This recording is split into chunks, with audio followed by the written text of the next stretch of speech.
While owning a piano is obviously the ideal when taking lessons, you don't have to shell out thousands to get one. This video will show you a perfect alternative. And despite the fact that I'm standing in front of a set of keyboards here, keyboards are not that perfect alternative.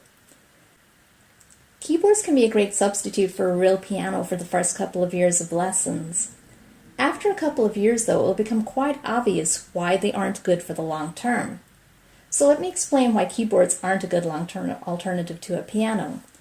Pianos have 88 keys. Keyboards like this one typically have only 61. These 61 are enough for beginners, but not for intermediate to advanced players. Keyboards are touch sensitive. Piano keys require more pressure to push down, so someone who learns to play on keyboards may have a difficult time transitioning to a piano. So a child who's used to doing this, there's very little pressure required to do that. If you have a child taking piano lessons, they will probably have to do a yearly recital and may have to play on a traditional piano. They may struggle to push down the weighted keys when they're just used to doing very gentle pressure and getting sounds. And here's a big problem with keyboards. You can play loud and soft notes on them. No matter how much or how little pressure you apply, the volume remains the same.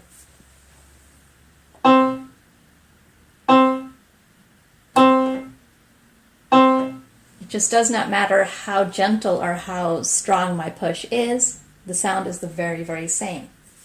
With a traditional piano, the amount of pressure applied to a key does affect the volume. After a couple of years of lessons, players will be exposed to sheet music that asks them to play loud or soft, or to get progressively louder or progressively softer. This is especially true for classical pieces. This is called dynamics, and dynamics are a hugely important part of piano lessons, but dynamics are impossible on keyboards because the volume never changes based on the pressure put on a key. Keyboards also don't come with pedals. Not having a piano will limit progress. Now, you may have really good reasons to avoid getting a piano. For one, they're expensive. An entry-level piano usually costs at least $3,000, and they have to be tuned, which is another cost to consider. Pianos take up space. If you live in a small house or apartment, you may simply not have room for one. Pianos are heavy, so moving them is a problem. So what's the alternative? A digital piano can be the perfect substitute. Digital pianos typically have 88 keys. I recommend the Casio Privia PX-160 digital piano. A link to the one I'm referring to is in the description. My piano here is an older version of the PX-130. It was recommended to me by a piano teacher when he said my eldest child had outgrown her keyboards. I've had it for about 8 years and it still works perfectly. But I can use my older version to show you what is possible in the PX-160, which is all the advantages of a real piano.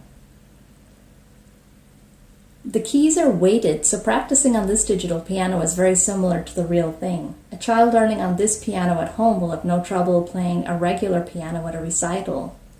The amount of pressure applied to the keys affects the loudness and softness, so players can tackle the most complex pieces of music.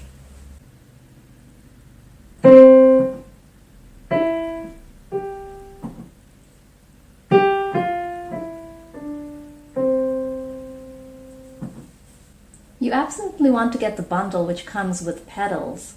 The whole bundle costs about $600, just a fraction of the cost of an entry-level piano. Digital pianos have some nice extra features. They have a headphone jack so you can practice or write your own music without disturbing anyone. They don't have as many sounds as a keyboard, but they do have them, something that isn't true of a regular piano. So on mine, all I do is hit this function key. I find that the names of the different sounds are here, so if I want strings 1, I just press this button. Now we have strings. If I do pipe organ,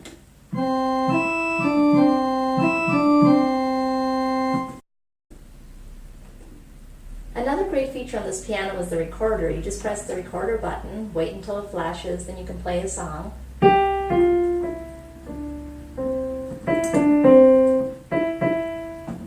Press the song button, and you can hear yourself play back. Another great thing about this piano is that it's pretty light.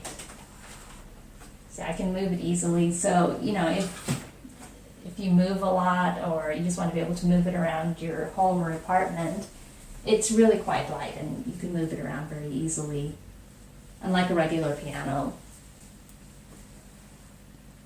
If you don't want to pay $600 until you are sure that either you or your kids are certain the piano is for you, it doesn't hurt to start with keyboards. The RockJam 61 key electronic keyboard I have is an affordable introductory instrument that comes with a stand and bench. It should be enough for the first couple of years of lessons. The instruments I've shown in this video are listed in the description, so you can go there and check them out.